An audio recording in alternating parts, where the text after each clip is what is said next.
Hey, I got kind of it's not an embarrassing story, but it was embarrassing at the time, and I wanted to share it with you.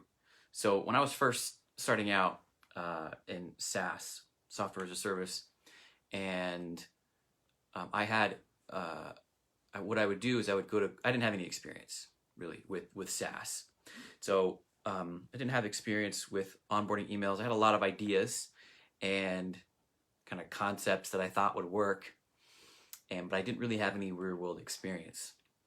So what I did was I would approach software companies and I would say this. I would say, I will write your entire onboarding process for you for 5K. And if you don't see an increase in conversions um, after, I think it was a few weeks, which now in retrospect wasn't the best idea because it actually takes a while to get results from an onboarding sequence. I didn't realize that at the time. And maybe it was like a month or something. I'm not really sure. And so I got this client. He said, "Yeah, let's do it." So I spent weeks creating this onboarding process. I did interviews with customers. I wrote each email. I created this trigger-based onboarding sequence. I spent tons and tons of time building out this onboarding process for this client, and we implemented it, and they put it into their onboarding process. And I think it was like a couple of weeks later or a month later, they responded and they said, "Our conversions haven't increased." And this was like one of my first clients, so I really didn't have any other revenue coming in. This was like, a 5K deal is a big deal for me at the time. And so I said, okay, well, the deal was that um, if I didn't deliver results, that I would refund everything to you. And so I did. Um, I couldn't even pay the 5K up front. I had to split it up into multiple payments to send it back because I wasn't sure if I was going to be able to have enough money for the month.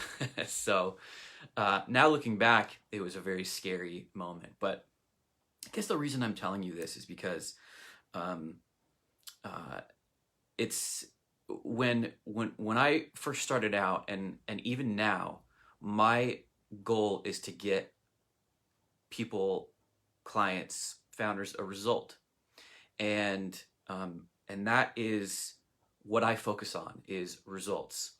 And if I don't deliver, then I guess I'm a bit old fashioned, but I just don't feel like if someone's invested in me and I haven't helped them in some way, either monetarily or in a way that they feel like they've gotten value, then I don't feel comfortable getting paid. And I honestly don't know if that's like a self-esteem thing or like an ego thing, but I just want to remind you that that we're not in the SaaS business. We're in the results business, and our goal is to get a result for a client.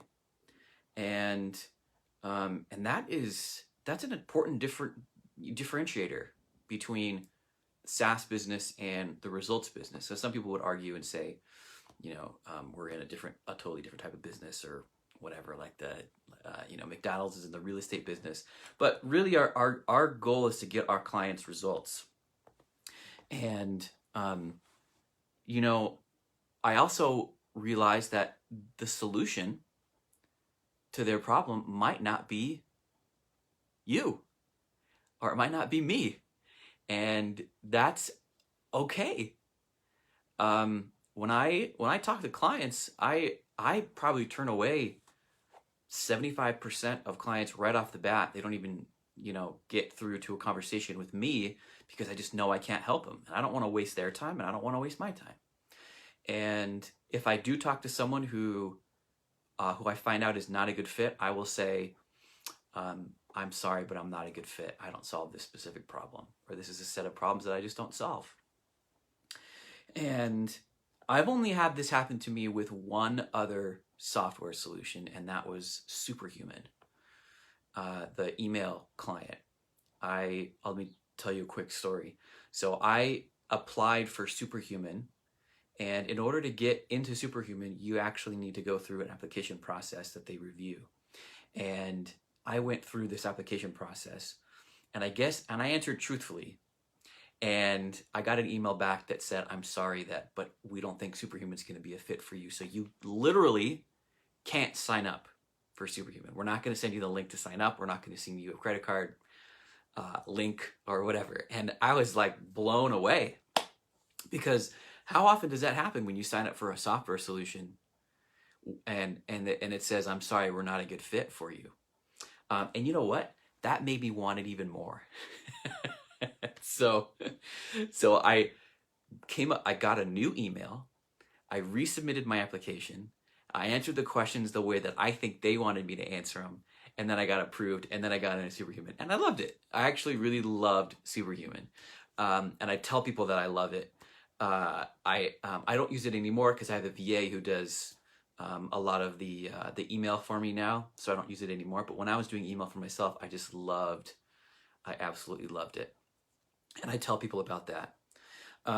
But it's okay that the solution's not for you. And in fact, people are going to trust you even more if you say that this solution is not for you, or it's not a good fit, and here's a better solution. And I promise you that will, first of all, you'll avoid clients that aren't a good fit for you. And then two, the clients that do work with you are going to absolutely love you.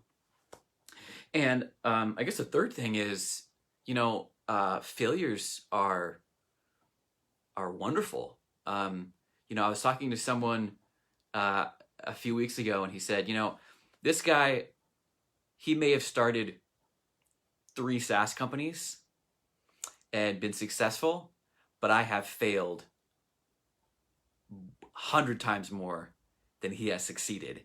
And I think that's more valuable than the successes that he's had. And you may or may not disagree with that. I agree with that. And I think failures teach someone a lot more than successes do.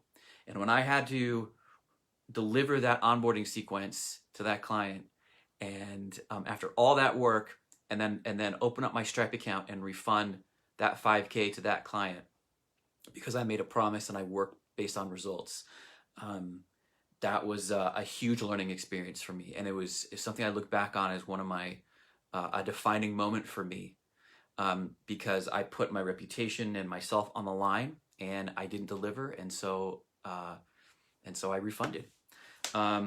So I just I hope that's helpful for you. Also, as a reminder that it's okay. It's okay not to deliver results, as long as you learn from it and you grow. That hasn't happened since, because when you put yourself on the line like that, you really need to figure out how to deliver when you have an offer like that. And so that was partly for me, because I needed to create an offer that was so irresistible, where all the risk was on me, 100% on me. And then once I did that, I was forced to deliver a result, or if not, I didn't get paid. And so, anyways, it's been a long time since then, been years and years, and since then we've figured out a lot of stuff. Now I failed a lot, and I put together some of the best onboarding emails that we've ever written into a guide. It's I think it's called the onboarding email swipe file. 22 emails you can copy for your own onboarding process. These ones work. We've tested them and proven them, and so you can download that. I'll put a link in the comments, and you can get that for free. So you can learn from my mistakes and my failures. Hope you enjoy it. Cool. Good hanging out with you today. We'll see you later.